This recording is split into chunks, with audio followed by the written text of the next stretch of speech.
In the thin warmth of the 12th day, Lee stood in the abandoned campsite with the dunes at her back and looked out at an immense, low flatness, veined pink and white, a glare off the salt, back and out as far as she could see. The horizon was low and the sky filled all the space with clouds. A long way north, there was smoke. The cold and the rest had eased her ankle and she could walk a little with the stick. She started looking for proof. The campsite wasn't enough. How many big road camps had she passed along the highway? But there were other things. Shallow toilet holes and uncovered shit too close to camp. The distance a kid would be willing to walk away alone in the dark. And then, a little way out on the salt, she found the remains of someone else's still, half full of parched-looking plant matter. Lee got down on her knees and laid her hands flat on either side of it. She had taught Maddie how to do this on the road to Valiant, made her practice over and over in the dead resting hours, even though Maddie complained that she was hot and sick of digging, that they wouldn't be around to drink the water. Right there, she made a list of things that would keep Maddie alive. She knew ways to get water, knew how to make a snare out of anything you could bend, how to keep a tent dry and watertight, how to share body heat. She had thermals, some food, some safety in numbers, and she knew how to be among people. Robbie, the kids at school, the kids in mate camp. She was always in the middle of things. It was a choice Lee was making to believe Maddie could survive. She recognised that. But if she stopped believing it, she would never get out of here. So she made a deal with Maddie. "Wait for me," she told her. "I'm coming. I just have to get myself right. Give me 3 days. Stay with the group. Remember what you know. Don't get in a truck. Just set up camp and stay there, and I'll come." She widened Maddie's still, firmed up the sides, cut down another bottle, covered it with her last sheet of plastic. When that was done, she checked the other two and drank half the distilled water with absolute attention, poured the rest into her water bag and resealed the stills. Then she ate Maddie's melon. It was overripe and astonishingly sweet. Mattie had eaten melon once, her 4th birthday. The Nerridon Co-op had bought up a bulk load of bruised and damaged watermelons off a truck heading south. They were selling it frozen by the piece. Frank bought enough to fill a bowl they stuck in the candles. Maddie and Robbie wolfed down the sugary chunks, gnawed the rind, asked for more. They didn't know there were other kinds. The sugar bolted through Lee's blood and left her sick with betrayal. But in a little while she felt hydrated, her brain sharper and her body responsive. There was something missing, something good. And then she realised that she didn't have a headache. For the first time since she got here, she could imagine walking out, the physical sensation of it. But as long as she was stuck here, she would use the time, so that when she caught up with Maddie, she could go back to keeping them both alive. The dunes around where she'd slept revealed the tracks of small night creatures. She unpacked her dump wire and made and set a handful of snares. The stick was no use in the dunes. It was easier to crawl. There had been trees of some kind here that had been ripped down to stumps for firewood, but it wasn't as barren as she'd thought yesterday. There was saltbush and small mesquite plants, prickly acacia, and something that might be rubber vine. Still nothing to burn, but adding plants to her stills would increase the water supply. She'd taught Maddie that. The sun was high now, early afternoon. She needed to figure out a way to get off the ground tonight and keep warm. Welcome to the Good Reading Magazine podcast. Good Reading is a monthly magazine dedicated to books and reading and aims to help readers discover their next favourite book. You can find out more about the books discussed on today's podcast at goodreadingmagazine.com.au.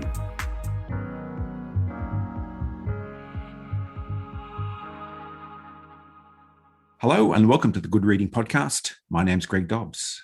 Today I'm talking with Clare Moleta about her debut novel, Unsheltered.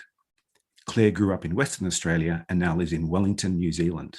Claire, welcome to the Good Reading Podcast. Thanks for having me. Unsheltered is a really remarkable literary debut and has all the attributes one might expect of a much more seasoned author. So I've got to ask you, how long has the idea for Unsheltered been circulating in your mind? And when did the decision come to put your ideas down in the form of a novel? I think accidentally this book ended up probably collecting a lot of things I've been preoccupied with for most of my life. Probably like a lot of first books. It's not the first book I've written, but it is the first book I've published. So some years ago, I started thinking about the idea of these kids circling a continent, just these kids walking, and I didn't know who they were or why or what it was about. I was reading a lot about refugees and forced migration, and there's always stories about kids in those stories. And so it was just in the back of my head. And at some point, maybe parenthood had something to do with it, but I started thinking that it was going to be from a mother's point of view, and she was going to be looking for one of those kids. And that was the story, really. And I didn't want her to be a cliche of motherhood. I wanted her to be someone who felt ambivalent about the whole concept and had quite a complicated relationship to it, because I wasn't seeing a lot of that. I wasn't seeing a lot of mothers portrayed that way. And that seemed believable to me. And it seemed really believable in the context of the world we live in and the future we have. It seemed strange to me that a parent wouldn't feel that way. So it started from that, and then all the other things just came in, I suppose. So I've got to talk about two characters, Lee and her daughter Mattie. What's the situation that they're faced with? The situation they're faced with, I guess, is one of daily survival. So their home, they've lost their home because of weather, this catch-all name for all the kind of weather events that might destroy someone's home, and they've experienced a number of them. And fire is what finally finishes them off. They're living in West, their home, their town is destroyed, and they start walking like everyone else in the town and so many other people. And they eventually get to East, which is across the water from West, a little bit of a difference from the real Australia. It's one of those differences. And they make it to a camp, what I call a mate camp, which is a kind of a refugee camp, outside the walls of one of these external border states. So there are these walled areas, precincts, that people want to get into because that's where sheltered people live. They're in a camp on the outside. They're trying to get in through official channels, and then the camp is destroyed. And in the destruction of the camp, the two of them are separated. And from there on, Lee is just following Mattie. She's pretty much following rumours. She works out pretty quickly that she won't get any help from the system. Everything's broken. And she doesn't have a car. Almost no one has a car. Mobile phones are in really short supply. Technology's failing. So she starts walking. And she spends a lot of time walking in the book, trying to find her daughter and following sort of myths and rumours about these children walking. Unsheltered proffers this whole new world order, in a sense, where everything is broken down after the effects of climate change. Is that a feat of your imagination? Or I guess from what you're saying, it's based on something much more real. I wish it was a feat of my imagination. It's funny. I mean, I'm new to reviews and to critical reception and that kind of thing. But what I've heard so far is people call it dystopian and futuristic. I guess I wrote the first draft 4 years ago now, and it didn't feel like the future then. And the more time that went past between writing it and finding a publisher, the more I felt like the world was passing it by. It was sort of moving into the past tense.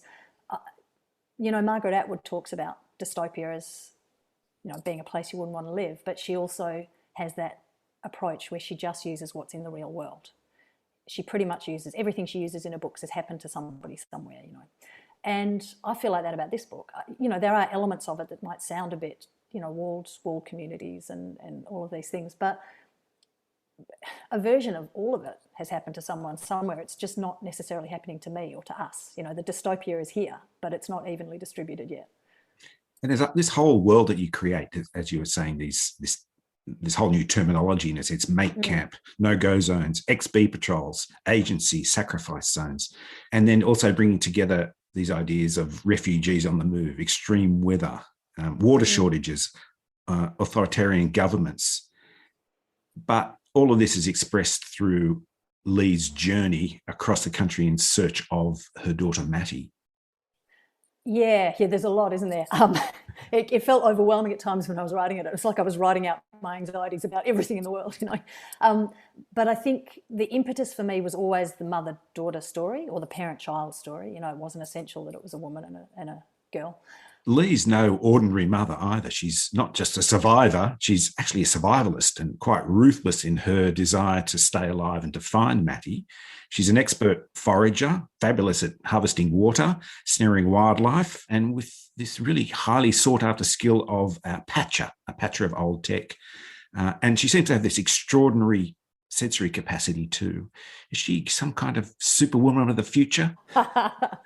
Look, it's funny. I remember when I wrote this book, I wrote the first draft in a creative writing course in a workshop group. And so there were 9 other writers, everyone writing a book. And it's a fantastic environment to write it in, and you get really invested in everyone else's story.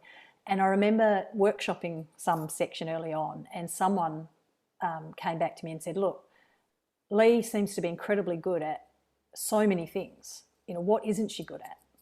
And for me, she got good at things accidentally. It was just a function of her environment. I wrote the whole book in a state of unknowing, really. And I kept throwing things at her and then going, how am I going to get her out of this? And if she hadn't had a lot of skills, she just wouldn't have survived. It wouldn't have worked. But I did think a lot about that question. I didn't want her to be superhuman. And she's got a lot of flaws. And I think for me, one of the things that was really important about her is that she's not really good with people. She's not a great judge of character. She's, for all kinds of reasons that, some of which are revealed at different times in the book, she doesn't really trust people. She doesn't see a lot of hope in the future, and she doesn't see a lot of hope in human beings. So she often makes quite bad calls. There are times when people are really trying to help her, and she's so suspicious that she doesn't trust them, and she shoots herself in the foot. So yeah, she's definitely pretty heroic, but I didn't want her to be perfect in any way. Yeah, I don't know. It doesn't sound like much of a fun book, but I had quite a lot of fun writing it. It's a really tense book, and one of the things that brings the tension to it, for me anyway, was this idea of the landscape that she's traversing, which is sort of Australia. It's rather bleak and uncompromising and full of, as we've just discussed, some characters that can be trusted and some that can't be. And I noticed that you, Claire, grew up in Western Australia, so I wondered whether your childhood experience had affected the way you see and describe the landscape in Unsheltered. That's a surprisingly hard question to answer, because it sort of ties in for me to ideas about identity and belonging and place. And, I was born here in Pornicay in Wellington. My parents were from here. They were economic migrants to Australia. So my childhood and my teenage years were spent first just outside Perth and then in Perth. And I guess I don't know if it's fair to call it a rural childhood. We weren't farmers or anything, but we lived sort of out in the foothills, and there were farms around us, and there was a creek, and we kind of had a pretty free-ranging childhood. And that imprints you, I think. When I came to realise it was going to be an Australian book, because I didn't go into it thinking that. I thought it was going to be some sort of fictional Europe, And I started writing it, and it just came out really Australian. And the first thing I wrote was the scene which is actually at the start of the book, or a version of it, where Mattie, when she's 5, and her best friend are playing in the stormwater pipes, but they don't know what rain is. They don't know what the pipes are for, because they've never seen it. And that came straight out of my childhood. My best friend and I used to play in the stormwater pipes, and we used to dare each other to go round the bend. But round the bend was really dark and scary, and we never quite did it. And then our parents found out, and they went crazy at us, and they told us what would happen if it rained. And we were supposed to stop, but we didn't, because then it was more exciting, And so I guess things like that, they're not parallels, but they definitely affected me writing it. And then because I wrote it from here, and I was a long way away, and I was really conscious of whether I could write place in that place from a distance, I did a lot of immersive stuff. I spent a lot of time looking at photos of places I'd been, reading old diaries, researching country that I'd spent time on that was really significant to me, or that I had really strong pictures of. And then I kind of pieced a lot of those together. I want to also ask you about how you arrived at the title Unsheltered. And it really made me think about that title when I came across this phrase which read, "Sheltered isn't a choice, it's geography." When I was writing it, I was reading quite a lot of Hannah Arendt, and there's many things she said that stuck with me. But there's one pretty famous thing she said, and I'm paraphrasing her, but she said, refugees don't call themselves refugees. That's something other people call them. And I was interested in that idea that if that's not the experience you're having, if you're not searching for refuge, it's really easy to make that a state that applies to other people who maybe are different from you in some way. And I think it's very easy to exploit that way of thinking and come up with all these other words. The Australian government's been really good at that, or lots of Australian governments have been. So you get asylum seekers, and you get boat people, and you get queue jumpers, and the idea of needing refuge becomes contestable and sort of untrustworthy somehow. And it's a really quick, easy passage from there to dehumanising people. And I wanted to stay in as close as I could when I was writing it. And so I think in this world, which is really close for me to the world we're in now, it's not a choice anymore. There are unsheltered people and there are sheltered people, and these sheltered people sort of live behind walls and we never see them.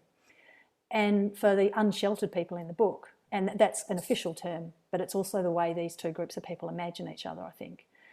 And for the people that we meet in the book, who are all unsheltered, they assume that it's better inside. Of course they do. They're trying to get in. It must be better.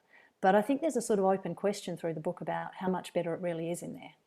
How much walls can protect you from. And maybe it's a little bit better, but maybe it's not going to be for much longer, or maybe it's not much. So I don't know. My agent actually came up with the title, and she said that was how she felt when she read it. And that's what I wanted. I wanted that feeling for me writing it and for people reading it, that we're all unsheltered, or we all will be if we keep going the way we're going. Lots of authors don't really like their work to be put into genres, but here we go. If you were forced to put Unsheltered into a literary genre, where would you place it and how would you describe it? Yeah, genre is a mystery to me. I think a lot of writers don't ever think about it until they have to try and sell the work, and I was definitely one of those people. I made a list of things that has been called. Everyone calls it dystopia. I don't necessarily agree, but I'm not selling it. Climate fiction, literary fiction, speculative fiction, thriller. Thriller was the one that the publisher settled on. Psychological thriller. I love that. Well, I love thriller too. I was delighted. The funniest thing is I've been asked just recently to contribute to a piece about up-and-coming crime writers, and that completely threw me. I would never have categorised it as that, but I thought, well, great. That's tension, that's pressure, that's urgency, and I love good crime writing. So, yeah, maybe thriller. Thriller is a good one for me. I definitely wanted to write a book that was exciting and had all that pressure and tension and urgency in it. As for what I would say it was about, I really struggled with that stuff. I'm terrible at it. But I think what I started with was the question of what it means to be a parent when you've lost faith in the future. And that is really at the heart of the book for me. I think it's a kind of a love story, but an ambivalent love story. Well, whatever you want to call it, it is a really fascinating book. So, Claire, thank you very much for joining me on the Good Reading Podcast. Thanks for having me, Greg. Kia ora. I've been talking to Clare Moleta about her debut novel, Unsheltered. It's published by Simon & Schuster and is available at goodreadingmagazine.com.au and all good bookstores. My name's Greg Dobbs, and thanks for listening. Subscribe to Good Reading print and online magazine at goodreadingmagazine.com.au.